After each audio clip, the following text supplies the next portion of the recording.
As a student, we require a lot of brain power, mainly due to the large number of academic activities that we are usually involved in. In this video, I'll be listing the foods that helps to improve the brain and that are good for the brain and how they're actually good for the brain. My name is Pelumi, also known as Kent, a second-year medical student of the University of Ibadan. I post educational and self-development content, basically anything that will help you as a student.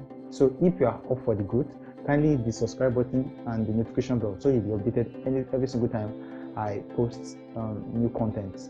Without further ado, let's get to the video. The first thing I'll be mentioning is green leafy vegetables. Green leafy vegetables, they have high amount of brain nutrients like vitamin K, butane, folate, and beta carotene.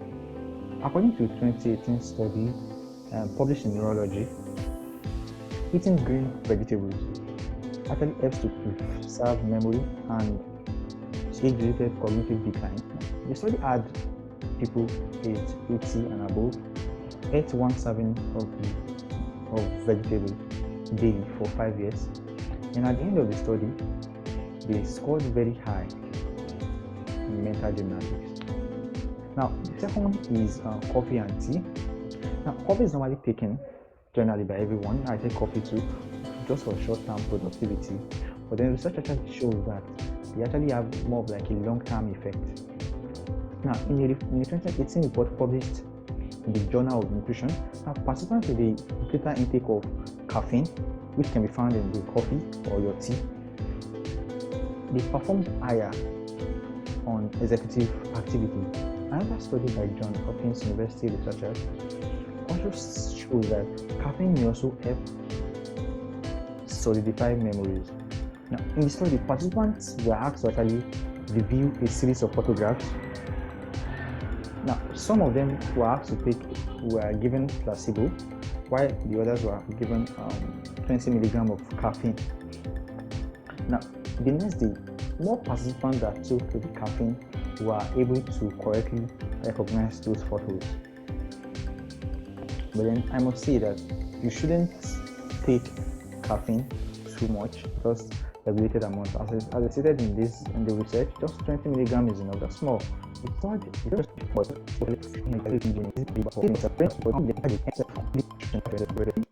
oils, because fish oil contains omega-3 fatty acids. An example of fishes that usually have high fats fish oil, you have your salmon, you have the tuna, you have your mackerel. I don't really know the Yoruba name for it, the Yoruba or the Igbo name or the Hausa name for it, but then you can easily just Google it or just ask around for people that are very deep in Yoruba or Igbo. Omega-3 actually helps to improve the structure of the brain cells. Now, and the brain cells that we're talking about are the neurons. Now, a 2017 study actually found that people with high level of omega-3 had increased blood flow to the brain. And the same researchers also identified a connection between omega-3 levels and better cognition or thinking abilities.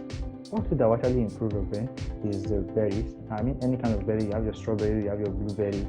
Now, berry nourishes the brain with vitamin C, E, and H-promoting substances.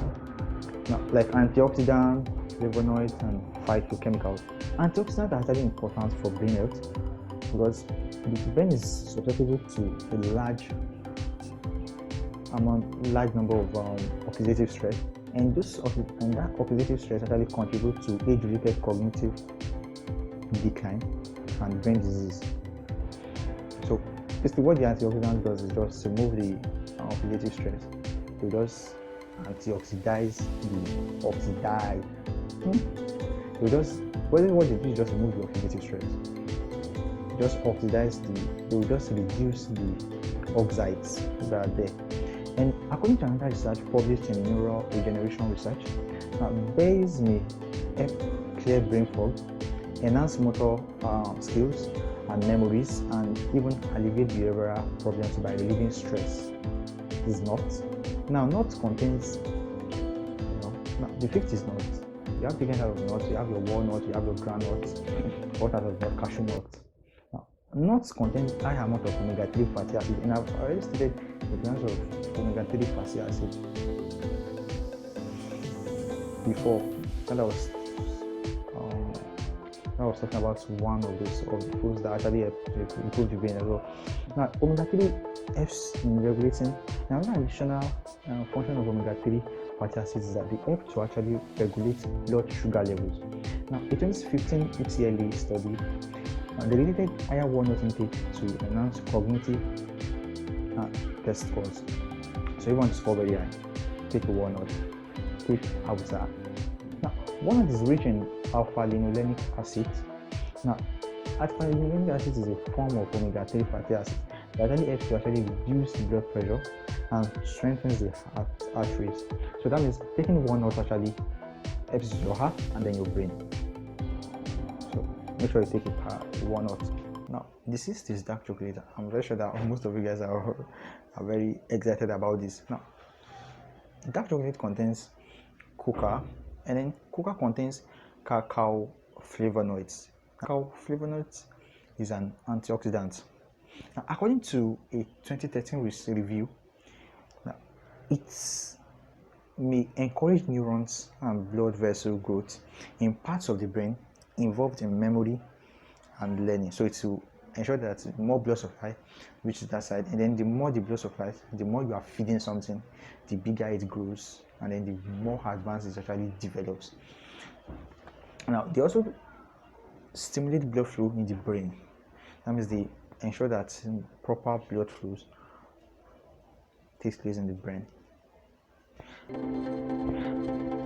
Now this seventh is really something that is very close to you. You don't need to spend a lot of money there, but then most people don't take cognizance to it.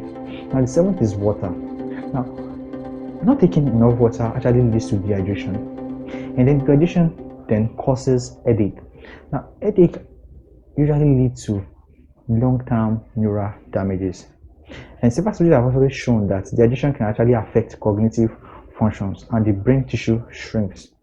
And we obviously don't want that. We want the brain to develop, not to shrink down. So ensure that you take enough water so as to avoid dehydration. That's all.